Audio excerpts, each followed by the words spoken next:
ஆண்டவராகிய இயேசு கிறிஸ்து நம் அனைவரையும் ஆசீர்வதிப்பாராக. இன்று நாம் இஸ்ரவேல் தேசத்தை குறித்தும் அங்கு நடக்கின்ற சூழ்நிலைகளும் போர்களும் மற்ற எல்லா காரியங்களும் குறித்தும் ஆண்டவராகிய இயேசு கிறிஸ்துனுடைய பரிசுத்த வேதாகமத்தின் ஆதாரம் கொண்டு நாம் இன்று தியானிப்போம். இன்றைக்கு போரை குறித்து அநேக வீடியோக்கள் நாம் போட்டிருக்கிறோம். இருந்தாலும் வேதத்துல இஸ்ரவேல் தேசத்தை குறித்து இன்னும் அநேக தீர்க்க தரிசனங்களும் இஸ்ரவேல் தேசத்தை பாதுகாக்கக்கூடிய அநேக வசனங்களும் இருப்பதனால நம்ம அடிக்கடிக்கும் இஸ்ரவேல் தேசத்தை குறித்தான பதிவுகள் போட்டு கொண்டு இருக்கிறோம். அதே போல இஸ்ரேல் தேசத்துல போர் திரும்பவும் ஈரான் இஸ்ரேல் போர் தொடங்கக்கூடிய சூழ்நிலை உருவாகி இருக்கிறது. ஏனென்றால் இஸ்ரேல் தேசம் எங்கேயோ இருக்கு, ஈரான் எங்கேயோ இருக்கு. ஒரு காலத்தில் அவர்கள் நண்பர்களாக தான் இருந்தார்கள். அவர்கள் எப்பொழுது இது போல இஸ்ரேலும் ஈரானும் ஏன் விரோதமானார்கள் என்றால்,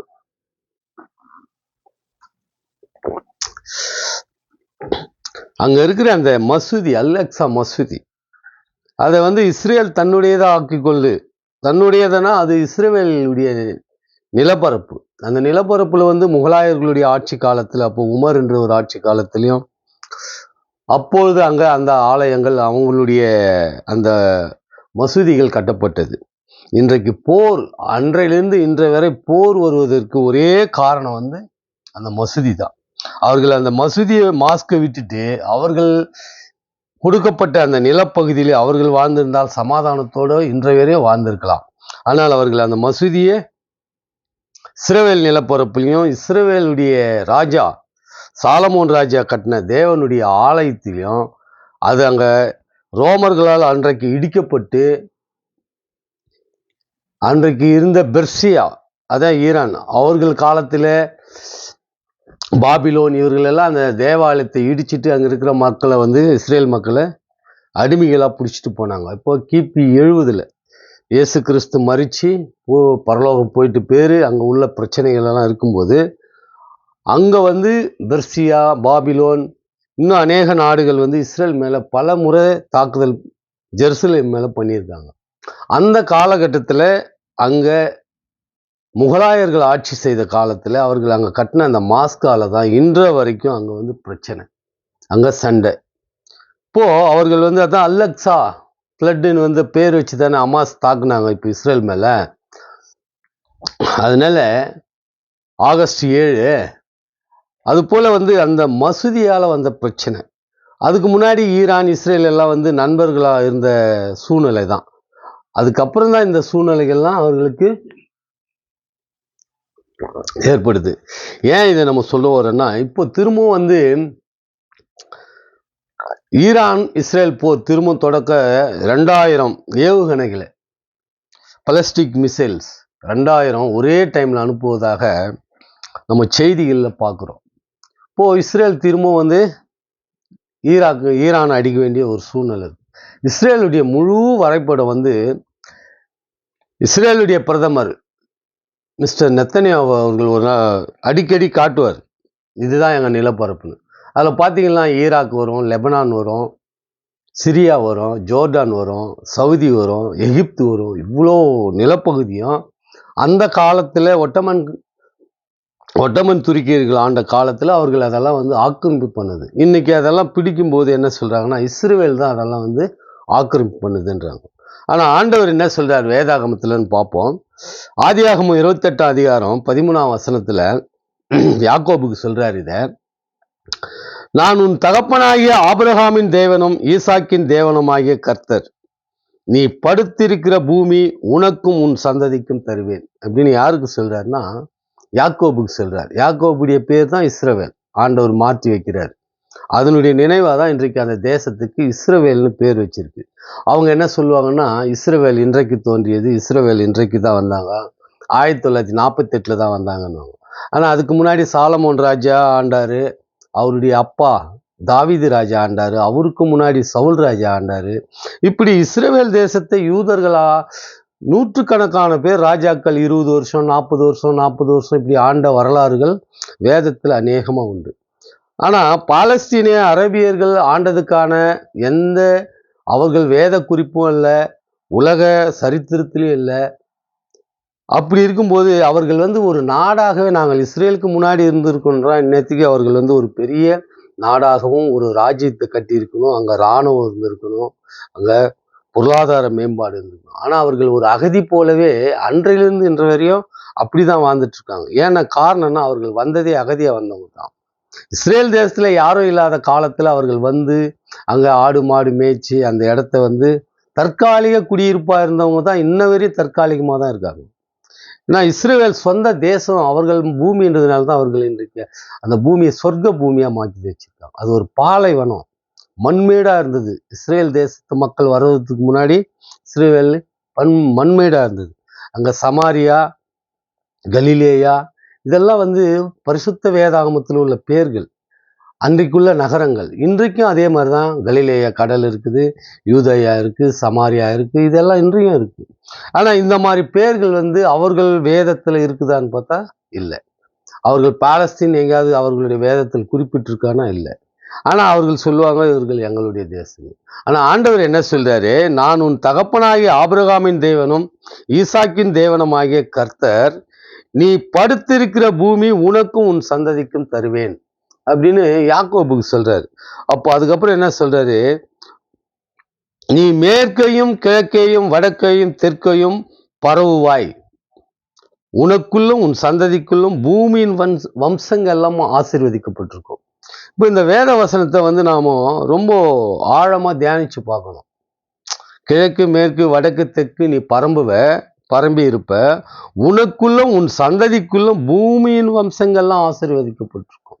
இப்போ பூமியில் இருக்கிற எல்லா வம்சமும், இந்த நாடுன்னு தான் சொல்லல அவர், பூமியில் உள்ள எல்லா தேசங்களையும் தான் வம்சங்கள் என்றார், ஆசீர்வதிக்கப்பட்டிருக்கும்ன்றார். இப்போ நாம பார்த்தோம்னா இன்னைக்கு வந்து கரண்ட் தாமஸ் ஆல்வா எடிசன் கண்டுபிடிக்கிறாரு. அவர் ஒரு யூத கிறிஸ்தவர். இப்போ அவர் யூதர், இப்போ அவர்களுடைய வம்சத்துல வந்தவர். இப்போ அவர்களால் இந்த பூமி ஆசீர்வதிக்கப்பட்டிருக்கானா? இன்னைக்கு மின்சாரம் இல்லைன்னா ஒண்ணுமே இல்லை, இல்லையா? அதே போல பல்பும் அவர் தான் கண்டுபிடிக்கிறார். அதுக்கு பல நூற்றுக்கணக்கான முறை ஆய்வு பண்ணியிருந்தார். இப்போ இந்த பல்பு லைட்டு வெளிச்சம் இல்லைன்னா இந்த பூமி இருள் அடைஞ்சு போயிருக்கும், இல்லையா? ஆண்டவர் கொடுத்தது சூரியன் சந்திரன், இரவை ஆள்வதற்கு சந்திரனும் பகலை ஆள்வதற்கு சூரியனும் வேதத்தில் இருக்கு, அவர் கொடுத்துருக்கிறாரு. இன்னைக்கு செயற்கையா மனுஷனுக்கு அந்த ஞானத்தை யாருக்கு கொடுத்தாருன்னா யூதர்களுக்கு தான் கொடுத்தாரு. இப்போ அவர்கள் சந்ததிக்குள்ளதான் இந்த பூமி ஆகிய நம்ம எல்லாம் வந்து ஆசீர்வதிக்கப்பட்டிருக்கும். இன்னைக்கு வெளிச்சம்ன்றது எவ்வளவு பெரிய ஆசீர்வாதம்ன்றது எல்லாருக்கும் தெரியும், இல்லையா? அப்போ வேதம் என்ன சொல்லுதுன்னா, உனக்குள்ளும் உன் சந்ததிக்குள்ளும் பூமியில் உள்ள வம்சங்கள் எல்லாம் ஆசீர்வதிக்கப்பட்டிருக்கும். கரண்ட் மாற்றம் இல்லை, ஒரு 1000 கண்டுபிடிச்சிருக்கார் தாமஸ் ஆல்வா எடிசன். இன்னைக்கு அந்த கண்டுபிடிப்புகள் தான் இன்னைக்கு உலகத்துல ஆளுகை செய்யுது. உலகத்துல எல்லா மக்களும் நாம ஆசீர்வாதமா பயன்படுத்துகிறோம், இல்லையா? இந்த வண்டி மோட்டார்ஸ் எல்லாம் கண்டுபிடிச்சது பார்த்தீங்கன்னா எல்லாமே யூதர்கள் தான். இப்போ இதெல்லாம் இன்னைக்கு மனித பயன்பாட்டில் இன்னைக்கு இருக்குன்னா அது நமக்கு ஒரு பெரிய ஆசீர்வாதம். வேதத்தில் சொன்னது அப்படியே இன்னைக்கு நிறைவேறியிருக்கு. இப்போ இது நிறைவேறினது இஸ்ரேல் மக்களுக்காக ஆண்டவர் சொல்லியிருக்காரு, இல்லையா? இப்போ அதுவும் நிறைவேறும் தானே. இப்போ அது என்ன சொல்றாரு, நான் உன்னோடு இருந்து நீ போகிற இடமெல்லாம் உன்னை காத்து இந்த தேசத்துக்கு உன்னை திரும்பி வர பண்ணுவேன், நான் உனக்கு சொன்னதை செய்யும் அளவும் உன்னை கைவிடுவதில்லை. இப்போ ஆண்டவர் என்ன சொல்றாருன்னா, நான் உன்னை காப்பாற்றுவேன், உன்னை பாதுகாப்பேன், உன்னை தாங்குவேன் அப்படின்றார். இப்போ நான் சொன்னது செய்ய அளவும் நான் உன்னை கைவிடுவதில்லை என்றார். இப்போ அவர் பேரு அகண்ட இஸ்ரேல், கிரேட்டர் இஸ்ரேல் தருவன் இருக்கார். தருவன்னா கிரேட்டர் இஸ்ரேல்னா பெரிய இஸ்ரேல் தான். அது இவர்கள் ஆக்கிரமிப்பு பண்ணதுனால அது குறுகி போயிடுச்சு. அதை திரும்பவும் வந்து அந்த முழு நிலப்பரப்பையும் ஆண்டவர் தருவார். இப்போ இந்த போர் தொடர்ச்சியா நடந்துக்கினே இருக்கிறதுக்கு என்ன காரணம்னு சொன்னாக்கா இதுதான் காரணம். ஏன்னா கிரேட்டர் இஸ்ரேல் உருவாகும். இது வரைக்கும் 5-6 முறை பெரிய போர்கள் நடந்திருக்கு. 48, 67, 73, 82 இது மாதிரியான வருடங்கள்ல பெரிய பெரிய போர்கள் நடந்திருக்கு. இந்த எல்லா போர்லையுமே இஸ்ரேலு ஒவ்வொரு போர்லையும் அவர்கள் இழந்த நிலப்பரப்பு, அவர்கள்கிட்ட இருந்து அரபு நாடுகள் ஆக்கிரமிப்பு பண்ண நிலப்பரப்பு ஒவ்வொன்றையும் அவர்கள் சேர்த்து கொண்டே தான் வந்தாங்க. இப்போ நடக்கிற இந்த போர் கூட முடிவு பெறாம தொடர்ச்சியா போய்கிட்டு ஈரான் அணு ஆயுதங்கள் செய்வதும், பெரிய பெரிய மிசைல்ஸ், பாலஸ்டிக் மிசைல் செய்வதும், 2000 மிசைல் ஒரே டைம் விட்டு அழிப்பேன்றுவதும், இதெல்லாம் எதுக்குன்னா, இந்த போர்கள் நடந்துனே இருந்தால் தான் அவங்களுடைய கிரேட்டர் இஸ்ரேல், முழு இஸ்ரேலையும் அவர்களால் மீட்க முடியும். அதுக்காக தான் இந்த போர்கள்லாம் நடக்குது. சமாதானத்தோடு கேட்டால் யாராவது தருவாங்களா? தரவே மாட்டாங்க. அப்போது இந்த போரையும் அவர்கள் தான் ஆரம்பிக்கிறாங்க. ஆரம்பித்து கடைசியில் இஸ்ரேலுடைய நிலப்பரப்பு இஸ்ரேலுக்கே சேரும்படி அவர்கள் தேவன் நம்மளுடைய ஆண்டவராகிய இயேசு கிறிஸ்து அவர்களுக்கு தருவார். தேவனும் ஆண்டவராகிய இயேசு கிறிஸ்து ஒன்றுதான் வேதத்தில் பல இடங்கள் இருக்கு இல்லையா? சரி, உனக்கு விரோதமாய் உருவாக்கப்படும் எந்த ஆயுதமும் வாய்க்காத போவும். உனக்கு விரோதமாய் நியாயத்தில் எழும்பும் எந்த நாவையும் நீ குற்றப்படுத்துவாய். இது கர்த்தருடைய ஊழியக்காரின் சுதந்திரமும் என்னால் உண்டான அவர்களுடைய நீதியுமாய் இருக்குது என்று கர்த்தர் சொல்லுகிறார். எவ்வளவு தெளிவா சொல்றாரு பாருங்க. இப்போ இஸ்ரேலுக்கு விரோதமா எல்லா நாடும் ஆயுதங்கள் ரொம்ப அவசரமா யார் செய்யுதுன்னா ஈரான் சேர்ந்து சிரியா வழியா எடுத்துன்னு போய் இஸ்புல்லா கொடுக்குது இல்லையா? லெபனான்ல இருக்கிற இஸ்புல்லா கொடுக்குது. இந்த பக்கம் அமாஸுக்கு கொடுத்து அனுப்புது. இப்படி பல முனைகள் இங்கே உள்ள ஹவுத்திக்கு கொடுத்து அனுப்புது. இப்படி இஸ்ரேலை சுற்றி பல வழியிலும் அவர்களுடைய அடியாட்கள் மாதிரி பிராக்சி சொல்லுவாங்க இல்லையா? அது மாதிரி அடியாட்கள் மாதிரி வைத்து இஸ்ரேல் மேலே ஏவுகணைகளை விடுறது. இப்போ அதை சொல்றார் ஆண்டவர், உனக்கு விரோதமாய் உருவாக்கப்படும் எந்த ஆயுதமும் வாய்க்காதே போகும்.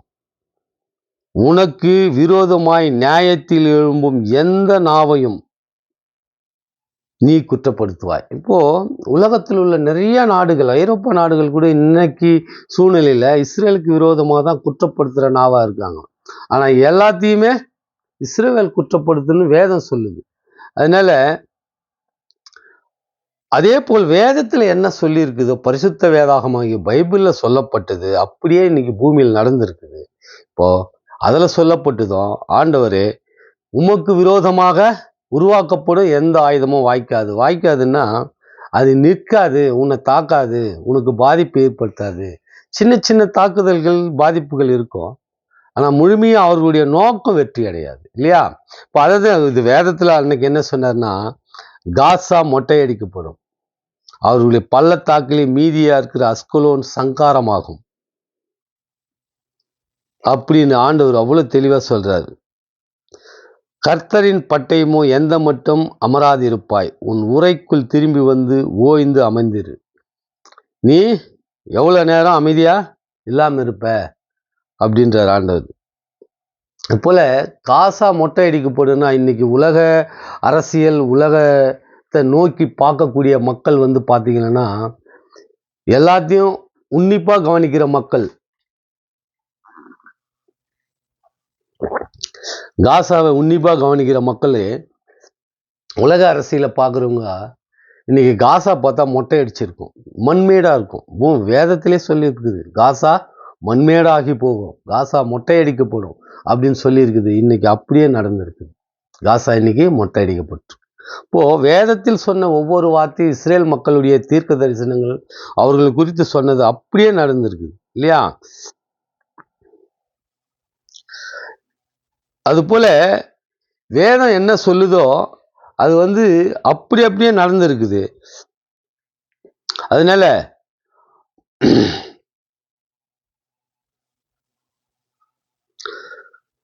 ஆகையால் மன உருக்கத்தோடு எருசலேமினிடத்தில் திரும்பினேன் என்று கர்த்தர் சொல்லுகிறார். என் ஆலயம் அதிலே கட்டப்படும், எருசலேமில் அளவு நூல் பிடிக்கப்படும் என்று சேனைகளின் கர்த்தர் சொல்லுகிறார் என்று கூறு என்றார்.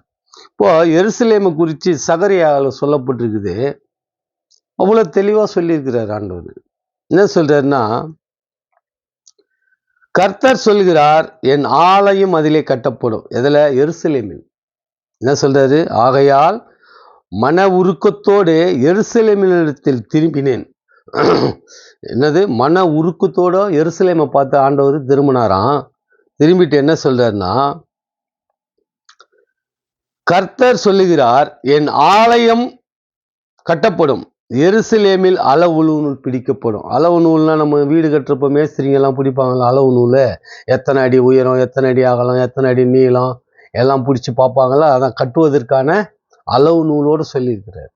இப்போ இந்த ஆலயம் தான் வந்து பார்த்தீங்கன்னா அங்கே உள்ள அல்-அக்ஸா மசூதி, இன்னொரு மாஸ்க், ரெண்டும் அங்கே வந்து மோரியா மலையில அங்கே இருக்குது. அது யாருடையதுன்னா ஜெருசலேமும் அவர்களுடையது, இஸ்ரவேலுடையது. இஸ்ரவேலில் வந்து இவர்கள் அந்த இடத்துல மசூதி கட்டிட்டு இன்னைக்கு அந்த மசூதியால் எவ்வளோ பெரிய பிரச்சனைகள் வந்து பூமியில எவ்வளோ மக்கள் மாண்டு போயிட்டாங்க, மறைஞ்சு போயிட்டாங்க. உலகத்தில் சமாதானம் இல்லை. அதனால உலக பொருளாதாரங்கள்லாம் வந்து ஏற்ற இறக்கம் காணப்படுது இல்லையா? இதில் உலகம் முழுவதும் பாதிக்கப்படுறாங்க. பொருளாதார ரீதியாக வந்தால் உலகம் முழுவதும் பாதிக்கப்படுறோம் இல்லையா நம்மெல்லாம்? அதே போல் வந்து பார்த்தீங்கன்னா இந்தியாவில் கூட ஒரு மசூதி ஒன்று கட்டிட்டு அது ஒரு பிரச்சனையாகி அதை இடித்து அது கோர்ட்டு தீர்ப்பு சொல்லி அது இப்போ தான் கட்டி முடிச்சு அது சமாதானமாகும். அந்த சமாதானத்துலேயும் இப்போ பார்த்தீங்கன்னா அதை முன்னிட்டு டெல்லியில் ஒரு கார் குண்டு வெடிப்பு நடத்தியிருக்காங்க. பல கெமிக்கல் ஆயுதங்கள்லாம் தயார் பண்ணுறதுக்காக கொண்டு வந்ததெல்லாம் பிடிச்சிருக்காங்க நம்ம இந்திய கவர்மெண்ட். நம்ம நாட்டில் உண்மையிலேயே ரொம்ப பெரிய சமாதானமான நாடு வந்து இந்தியா. இந்தியாவில் பார்த்தீங்கன்னா இதுவரை எந்த போர்லேயும் கலந்துக்கிறதே இல்லை. நடுநிலைமையோடு இருக்கிற ஒரு சமாதான பூமி தான். இந்த மக்கள் மத்தியிலே பார்த்தீங்கன்னா ஆயிரக்கணக்கான தீவிரவாத நடவடிக்கைகளை யார் எடுத்திருக்காங்க? இதே அவர்கள் தான் எடுத்திருக்காங்க. இஸ்லாமிய அமைப்பை சேர்ந்த சிலர் இல்லையா? நம்ம எல்லாரையும் சொல்வதில்லை. ஆனாலும் அவர் சொல்வது உண்டு, எல்லாரும் இஸ்லாமியர் எல்லோரும் தீவிரவாதி அல்ல, ஆனால் தீவிரவாதிகள் எல்லோரும் இஸ்லாமியராக இருக்கிறார்கள் ஒரு வசனம் சொல்லுவாங்க. எங்கே தீவிரவாதம் நடந்தாலும் அதில் இஸ்லாமியர் இருக்கிறாங்க. அவர்களுக்கு வந்து பார்த்தீங்கன்னா அந்த வெறித்தனம், அந்த வெறித்தனத்தினால தான் அவர்கள் தீவிரவாதின்றாங்க. இன்றைக்கி பார்த்தீங்கன்னா சூடானில் கிறிஸ்துவ மக்களை கொல்றாங்க, நைஜீரியாவில் கொல்றாங்க. கிறிஸ்துவ மக்கள் சமாதானத்தினுடைய பிள்ளைகள் என்றதுனால சமாதானத்தோடு போவாங்க. தேவன் அவர்களை பார்த்து கொள்வாருன்னு. ஆனால் பார்த்தீங்கன்னா சூடானாகட்டும், நைஜீரியாவாகட்டும், பல நாடுகளை, அரபு நாடுகளில், இஸ்லாமிய ஆப்பிரிக்கா நாடுகளில் பார்த்தீங்கன்னா எல்லா நாட்டிலையும் கலவரங்களும் வன்முறைகளும் கிறிஸ்துவ மக்கள் மேலேயே ஏவப்படுது. ஆனாலும் கிறிஸ்துவ மக்கள் அந்த பூமியில நிலைத்து நின்று வாழறாங்களே தவிர எந்த நாட்டுக்கும் அகதியாக போனதில்லை. ஆனால் நைஜீரியாவாக இருக்கட்டும், சூடானாக இருக்கட்டும், எத்தோப்பியாவாக இருக்கட்டும், இதை மாதிரி நாடுகளில் இஸ்லாமியர்கள் பார்த்தீங்கன்னா ஐரோப்பா நாடுகளுக்கு அகதிகளாக போயிட்டு அவர்களை அங்கே சொகுசா ஸ்டார் ஹோட்டல் எல்லாம் தங்க வைப்பாங்க. இங்கிலாந்துல எல்லாம் அவ்வளோ நல்ல தேசத்தில், அமைதியான தேசம், உலகத்தை ஆண்ட தேசம், மிக வலிமையான தேசம். இன்றைக்கு இவர்கள் போயிட்டு அந்த தேசம் நாசமாக போச்சு. நாட்டில் வன்முறையும், அங்கேயும் குண்டு வெடிப்புகள், மிகப்பெரிய கலவரங்கள். பிரான்ஸ் எல்லாம் உலகத்தின் அழகிய நாடு. அந்த நாட்டில எல்லாம் போயிட்டு இவர்கள் வந்து மிகப்பெரிய வன்முறை.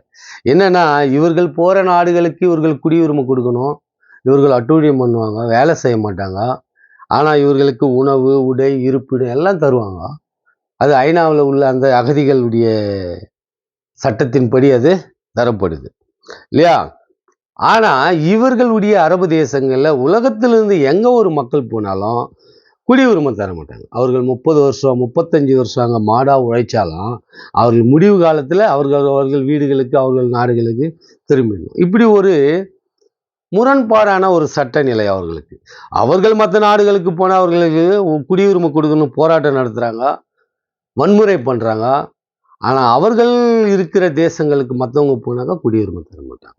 அதுதான் அவர்களுடைய அந்த சித்தாந்தத்திலிருந்து அவர்களுக்கு வர்ற அந்த தெளிவு அது. அதனால அவர்கள் அப்படியான ஒரு சட்டத்திட்டங்களை வச்சிருக்கிறாங்க.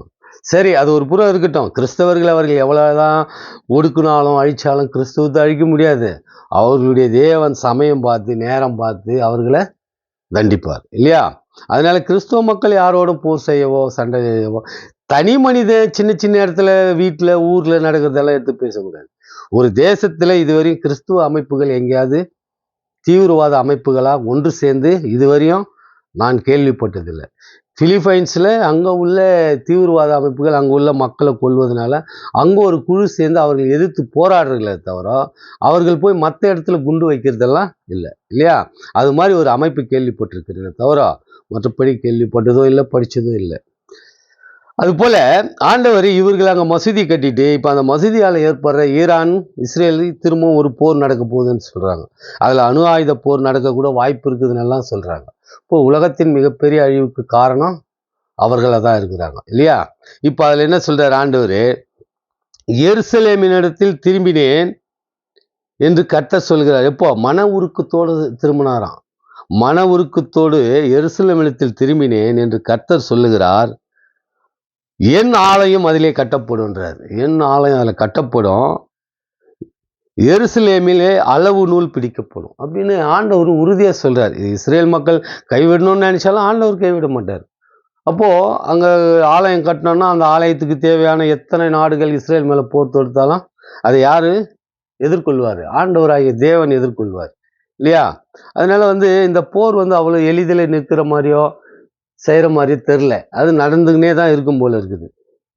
அது போல இந்த போர் நடந்து கொண்டே இருக்கும் காலத்துல இப்போ அணு ஆயுத போர்லாம் கூட நடக்கக்கூடிய ஒரு சூழல் இருக்கிறதுனால கிறிஸ்துவ மக்களாகிய நாமெல்லாம் விழிப்புணர்வோடு இருக்கட்டும். எதுக்குன்னா அதுல இருந்து தப்பிச்சுக்கிறதுக்கு இல்லை. ஆண்டவராகிய இயேசு கிறிஸ்துனுடைய வருகை, இரண்டாம் வருகை சமீபமா இருக்குது. இந்த மாதிரி போர்கள் எல்லாம் நடக்கும்போது என்னுடைய இரண்டாம் வருகை என்றாரு. ஒலிவு மலை இரண்டாக வேற இப்ப பிளந்து இருக்குதா செய்திகள்ல நாம பார்க்கிறோம் இஸ்ரவேல் தேசத்துல. இப்போ ஒலிவு மலை பிளக்கும் போதும் ஆண்டவராகிய இயேசு கிறிஸ்துனுடைய வருகை ரொம்ப சீக்கிரமா இருக்குது. நாம உணர்ந்து நாம் ஆண்டவராகிய இயேசு கிறிஸ்துக்கு உகந்த பிள்ளைகளாக, தாழ்மை உள்ள பிள்ளைகளாக, கீழ்ப்படுகிற பிள்ளைகளாக, நற்குணங்கள், அமைதி, சமாதானம் உள்ள பிள்ளைகளாக நாம் மற்றவங்களுக்கு உதவி செய்ய திக்கற்றவர்கள், அனாதைகள், விதவிகள், ஊனமுற்றோர் இவர்கள் எல்லாம் நாம் பாதுகாக்கிற பிள்ளைகளாக, அதுதான் சிலுவை சுமப்பது என்று வேதத்தில் சொல்லப்படுது. இத்தகைய காரியங்கள், நல்ல செயல்கள் நாம் செய்யும் போது ஆண்டவராகிய இயேசு கிறிஸ்துனுடைய இரண்டாம் வருகையில நாம் அவரோடு பரலோகம் செல்வோம் என்று கூறிக்கொண்டு இத்துடன் இந்த பதிவை முடித்துக் கொள்கிறேன். ஆண்டவராகிய இயேசு கிறிஸ்துக்கு துதிகன மகிமை என்றென்றும் இருப்பதாக. ஆமேன்.